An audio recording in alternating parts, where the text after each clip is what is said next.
BSc द्वितीय वर्ष भौतिक शास्त्र के प्रथम प्रश्न पत्र थर्मोडायनेमिक्स एंड स्टैटिस्टिकल फिजिक्स में अभिगमन परिघटनाओं ट्रांसपोर्ट फेनोमेनन के बारे में आज पढ़ेंगे। किसी भी निकाय में किसी विशेष भौतिक चर की प्रवणता उत्पन्न हो तो यह एक परिचालक बल का कार्य करती है जिससे उस भौतिक राशि का अभिगमन होता है। अर्थात उदाहरण अगर लें तो यदि एक निकाय के दो अलग अलग भागों को अलग अलग तापों पर रखें तो अलग अलग जगहों पर उस निकाय में जो ताप है वो अलग अलग होगा। उस कारण उसमें एक ताप प्रवणता उत्पन्न हो जाती है। तो इस ताप प्रवणता के रूप में परिचालक बल के कारण ऊष्मा का अभिगमन होता है। यानी अधिक तापक्रम से कम तापक्रम की ओर ऊष्मा का अभिगमन होता है। अभिगमन घटनाओं में किसी भी भौतिक राशि का फ्लक्स घनत्व परिचालक बल के अनुक्रमानुपाती होता है। फ्लक्स घनत्व अर्थात इकाई क्षेत्रफल से इकाई समय में उस भौतिक राशि की नेट अभिगमित मात्रा होती है। कितना ट्रांसपोर्ट हुआ, उस राशि की कितनी मात्रा ट्रांसपोर्ट हुई। तो हम ये कहते हैं कि जो अभिगमन घटनाओं में भौतिक राशियों का जो फ्लक्स घनत्व है वह परिचालक बल के समानुपाती होता है और यह परिचालक बल उस राशि की प्रवणता के कारण उत्पन्न होता है। और अगर प्रोपोर्शनलिटी साइन को हटाएं हम तो हम इस भौतिक राशि का फ्लक्स घनत्व अभिगमन गुणांक इंटू परिचालक बल के रूप में ले सकते हैं, जहाँ अभिगमन गुणांक प्रोपोर्शनलिटी कांस्टेंट है, समानुपातिक नियतांक है। सबसे पहले अभिगमन घटना जो हमें पढ़नी है वह है श्यानता, विस्कोसिटी।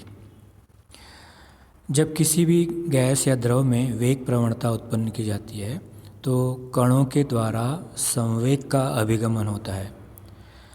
वेग प्रवणता अर्थात अगर गैस या द्रव को हम अलग अलग परतों में विभाजित करें, अलग अलग परतों से बना हुआ माने, तो उस गैस की हर परत अलग अलग वेग से अगर चल रही है और वेग में परिवर्तन किसी एक दिशा में निश्चित रूप से हो रहा है तो उसमें एक वेग प्रवणता उत्पन्न हो रही है। तो इस घटना को हम श्यानता कहते हैं।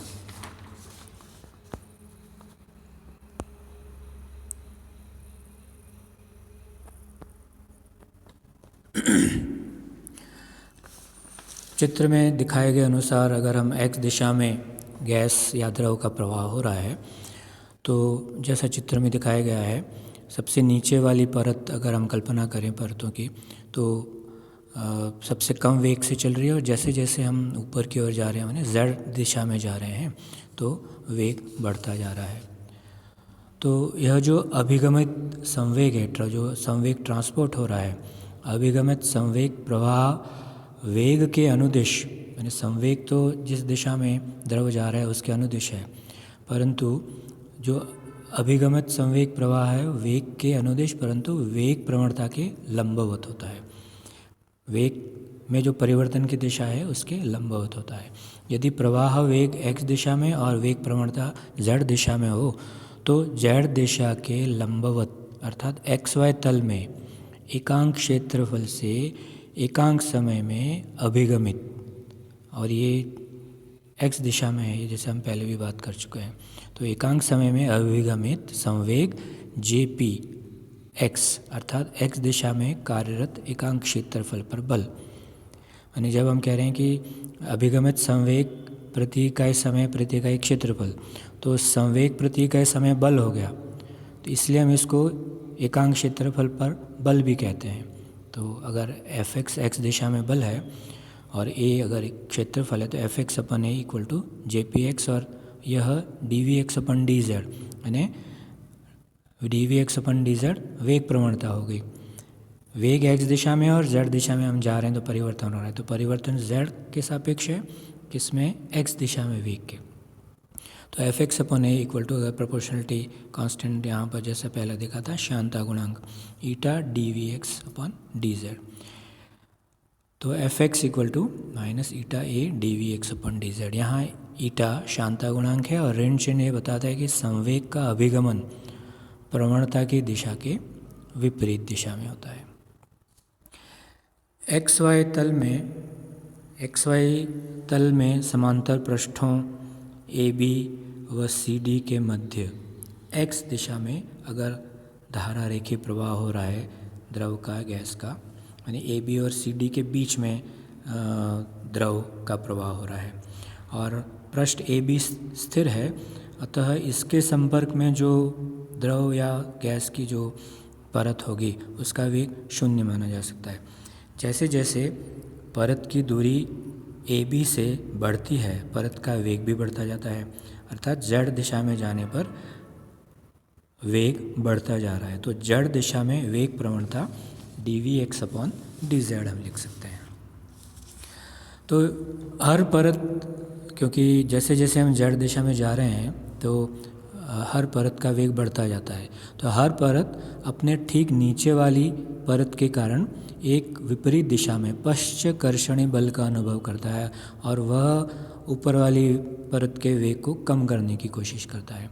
तो यह जो बल है जो कि ऊपर वाली परत का वेग कम करने की कोशिश कर रहा है, यह श्यान बल या विस्कस फोर्स कहलाता है। तल AB मान लो z=0 पर स्थिर हो और Z दूरी पर परत Q, जैसा हम चित्र में देख सकते हैं आप, दूरी पर परत Q का वेग Vx हो अगर, तो Z+λ दूरी पर स्थित परत P का वेग ज़्यादा होगा, क्योंकि ऊपर Z दिशा में जा रहे हैं हम तो वेग बढ़ रहा है, तो वहाँ पर वेग Vx से कुछ ज़्यादा हो गया। λ दूरी तय कर रहे हैं और जो वेग में परिवर्तन की दर है वो ΔVx/ΔZ है, तो जो ऊपर की ओर जाने पर P पर जाने पर वेग में परिवर्तन होगा वो λ × ΔVx/ΔZ होगा, तो वहाँ पर वेग अब हो जाएगा Vx + λVx ΔVx/ΔZ। इसी तरह से नीचे की तरफ Z - λ दूरी पर जाएं तो जो वेग होगा वो कम हो जाएगा और वो उतना ही कम होगा जितना हम दूरी तय कर रहे हैं, तो λ × ΔVx/ΔZ कम हो जाएगा, तो वहाँ पर वेग Vx - λ ΔVx/ΔZ हो जाएगा। यहाँ λ माध्य मुक्त पथ हम मान रहे हैं। पृष्ठ Q को निरंतर अणु उसके ऊपर से और नीचे से पार कर देते हैं, ऊपर से नीचे आएंगे और नीचे से ऊपर की तरफ जा सकते हैं। ऊपर से पृष्ठ को पार करने वाले अणु नीचे से पृष्ठ को पार करने वाले अणुओं की अपेक्षा अधिक संवेग का अभिगमन करते हैं, क्योंकि जैसे जैसे हम ऊपर जा रहे हैं वेग बढ़ता जा रहा है, तो संवेग भी बढ़ता जा रहा है। इससे ऊपर से नीचे की ओर अर्थात वेग प्रवणता के विपरीत दिशा में x दिशीय संवेग का अभिगमन होता है, क्योंकि पॉजिटिव Z डायरेक्शन में जाने वाला कम है और नेगेटिव माने ऊपर से नीचे की ओर जाने वाला संवेग अधिक है। तो न्यूटन के द्वितीय नियम से प्रति एकांक क्षेत्रफल संवेग के अभिगमन की दर प्रति एकांक क्षेत्रफल श्यान बल के बराबर है, जैसे हम पहले भी देख चुके हैं। परत P से Q को पार करने वाले अणु का x दिशा में संवेग, क्योंकि P पर वेग Vx + λ × ΔVx/ΔZ है, तो उनका संवेग m से गुणा करने पर प्राप्त हो जाएगा। इसी तरह से R से Q को पार करने वाले अणु का x दिशा में संवेग m × Vx - λ ΔVx/ΔZ हो जाएगा, क्योंकि नीचे वाली परत का वेग Vx - λ ΔVx/ΔZ है। सभी दिशाओं में अणुओं की गति, अब हम कह रहे हैं कि ऊपर से नीचे अणु आ रहे हैं और नीचे से ऊपर जा रहे हैं, पर अणु किसी भी दिशा में जा सकता है। सभी दिशाओं में अणुओं के गति की प्रायिकता समान होती है। तो अगर हम 3 दिशाओं की बात करें, x दिशा, y दिशा और z दिशा, तो कुल अणुओं की संख्या के 1/3 x दिशा में जाएंगे, 1/3 y दिशा में जाएंगे और 1/3 z दिशा में जाएंगे। प्रत्येक अक्ष के अनुदिश धनात्मक और ऋणात्मक दिशाएं भी संभव हैं। x दिशा में 1/3 जा रहे हैं, तो उसमें कुछ x पॉजिटिव x डायरेक्शन में जाएंगे, कुछ नेगेटिव x डायरेक्शन में जाएंगे, और दोनों की तरफ जाने की प्रोबेबिलिटी, प्रायिकता बराबर है। इसलिए हम कहते हैं कि किसी एक दिशा में पॉजिटिव x या नेगेटिव x में जाने वाले अणुओं की संख्या कुल अणुओं की संख्या का 1/6 हो जाएगा। मैंने 1/3 एक्स दिशा में, तो उसका भी आधा आधा पॉजिटिव एक्स और नेगेटिव एक्स। तो किसी भी एक विशेष दिशा में पॉजिटिव एक्स या नेगेटिव एक्स या पॉजिटिव वाई नेगेटिव वाई या पॉजिटिव जेड और नेगेटिव जेड में जाने वाले कुल अणुओं की संख्या 1/6 हो जाएगी कुल अणुओं का। यदि हम इन अणुओं की संख्या ज्ञात करना चाहें कि ऊपर वाली परत से नीचे में कितने आ रहे हैं और नीचे से ऊपर में कितने जा रहे हैं, तो मान लो हम यहाँ पी व क्यू परतों के बीच में मान लो लैम्बडा ऊंचाई और इकाई अनुप्रस्थ काट क्षेत्रफल का एक बेलन लें, तो इसका आयतन लैम्बडा होगा। बेलन के आधार का क्षेत्रफल इंटू ऊंचाई, आधार का क्षेत्रफल इकाई है और ऊंचाई लैम्बडा है, तो आयतन लैम्बडा हो गया। और मान लो इकाई आयतन में अणुओं की संख्या n हो, तो इस बेलन में अणुओं की संख्या n लैम्बडा हो जाएगी।